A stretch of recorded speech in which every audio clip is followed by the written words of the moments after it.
শ্রদ্ধেয় শিক্ষক এবং শিক্ষিকাবৃন্দ, আপনারা জানেন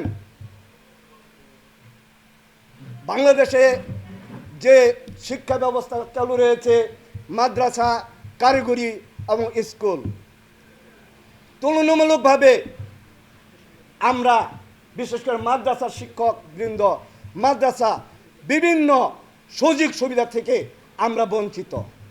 তার চেয়ে বেশি বঞ্চিত আমরা সাধারণ শিক্ষক যারা। এই বিষয়টি জনাব হারুন রশিদ সাহেব অত্যন্ত অনুধাবন করেন এবং তিনি 2013 সালে এই বাংলাদেশ মাদ্রাসা জেনারেল টিচার্স অ্যাসোসিয়েশন এটাকে প্রতিষ্ঠিত করেন, যার লক্ষ্য এবং উদ্দেশ্য হল শিক্ষকদের যৌক্তিক দাবিসমূহ সরকারের কাছে উপস্থাপন করা। ইতিমধ্যে আমাদের শিক্ষক সংগঠন জনাব হারুন রশিদ স্যারের নেতৃত্বে ইতিমধ্যে আমরা কিছু দাবি আদায় করতে সক্ষম হয়েছি, কিছু দাবি আমরা আদায় করতে পারি নাই, আর কিছু দাবি আদায়ের প্রক্রিয়াধীন রয়েছে। আমরা আদায়কৃত দাবি সময়ের মধ্যে রয়েছে শিক্ষকদের 5% ইনক্রিমেন্ট। আপনারা জানেন নবম কোড বেতন 22,000 টাকা স্কেল, এই 5% ইনক্রিমেন্ট বৃদ্ধির কারণে সেই বেতন কিন্তু দাঁড়াইছে 30,000-এ। এটা কিন্তু আমাদের জন্য একটি লাভজনক বিষয়। আপনারা জানেন ফাজিল মাদ্রাসায় সহকারী গ্রন্থাগারির পদ ছিল, আলিম মাদ্রাসায় কোনো সহকারীদের গ্রন্থাগারিকের পদ ছিল না। 2018 সালের জনবল কাঠামোতে ফাজিল মাদ্রাসায় গ্রন্থাগারিক পদ এবং আলিম মাদ্রাসায় সহকারী গ্রন্থাগারিক পদ আমরা সংযুক্ত করতে পেরেছি। তৃতীয় চতুর্থ শ্রেণীর কর্মচারীর সংখ্যা আমরা বৃদ্ধি করতে পেরেছি। কিন্তু এছাড়াও সহকারী অধ্যাপকের যে পদ, আপনারা জানেন 2018 সালের জনবল কাঠামোতে সহকারী অধ্যাপকের পদকে বিলুপ্ত ঘোষণা করে জ্যেষ্ঠ প্রভাষকের পদ দেওয়ার জন্য বলা হলো, কিন্তু জনাব হারুন রশিদ স্যার এটাকে কোনোভাবেই মেনে নিলেন না। অবশেষে মাদ্রাসা অধিদপ্তরের মহাপরিচালক, শিক্ষা সচিব আমাদের দাবি মানতে বাধ্য হয়েছেন। আমরা যাহারা মাদ্রাসা কর্মরত রয়েছি আমাদের নামের আগে কিন্তু সহকারী অধ্যাপকের পদবি দেওয়া আছে, অর্থাৎ এপি দেওয়া হয়েছে। 8ম গ্রেড, সাধারণ শিক্ষকদের 8ম গ্রেড আমরা কাজ করে যাচ্ছি।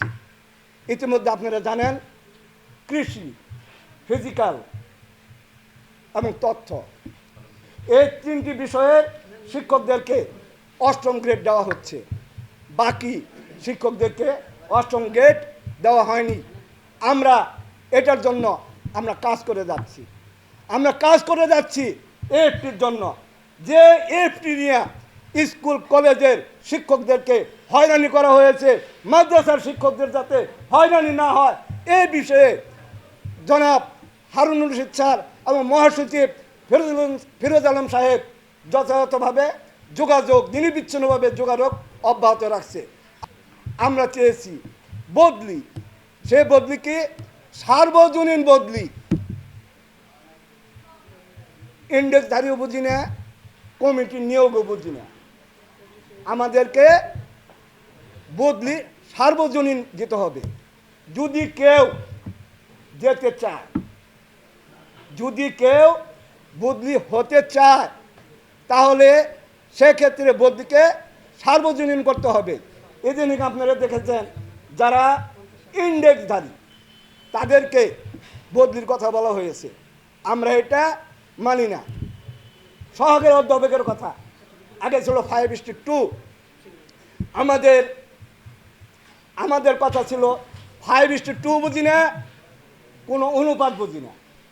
একজন প্রভাষক 12 বছর চাকরি করার পর তারা অটোমেটিক সহকারী অধ্যাপক হবে, 16 বছরে সহযোগী অধ্যাপক হবে। আমাদের এই দাবি চলমান পর্যায়ে রয়েছে। আর আমরা কি চাচ্ছি? শিক্ষা ব্যবস্থা জাতীয়করণ। আমাদের চাওয়া, আমাদের দাবি বাড়ি ভাড়া কোনো থোক বরাদ্দ না। 1000 টাকা, 500 টাকা, 1500 টাকা কোনো থোক বরাদ্দ না। মূল বেতনের 25% হিসাবে আমাদেরকে বাড়ি ভাড়া দিতে হবে। একজন পরিবারের জন্য, 5 জন পরিবারের জন্য আমার মেডিকেল দেওয়া আছে 500 টাকা। এই 500 টাকা মেডিকেল দেওয়া মানে কি? আমাদের সাথে ফাইজলামি করা, আমাদের সাথে প্রহসন করা। আমরা সরকারের কাছে দাবি জানিয়েছি আমাদের মেডিকেল ভাতা যৌক্তিকভাবে দিতে হবে। দক্ষ, উপদক্ষ, সোপা, সহসোপা এই নিয়োগ কীভাবে হয়? কমিটির মাধ্যমে সরাসরি নিয়োগ হয়। এই নিয়োগে অধিকতর যোগ্যতা সম্পন্ন ব্যক্তিরা আসতে পারে না। কী কারণে আসতে পারে না? এটা এই চেয়ারের লোকজনও জানেন, সামনের লোকজনও জানেন। আমাদের কথা স্পষ্ট কথা, government school, government college, primary school এই প্রতিষ্ঠান প্রদানের পদ যদি পদায়নের মাধ্যমে শূন্য পদ পূরণ করা যায়, তাহলে বেসরকারি শিক্ষা প্রতিষ্ঠানে স্কুল, কলেজ, মাদ্রাসার ওই প্রতিষ্ঠানের পদ পদায়নের মাধ্যমে পূরণ করা কেন যাবে না? আমাদের দাবি অধ্যক্ষ, উপাধ্যক্ষ, সুপার, সহসুপার যোগ্যতার ভিত্তিতে অ্যারাবিক এবং সাধারণ শিক্ষায় যারা শিক্ষিত তাদেরকে পদায়নের মাধ্যমে এই পদ শূন্য পদ পূরণ করতে হবে।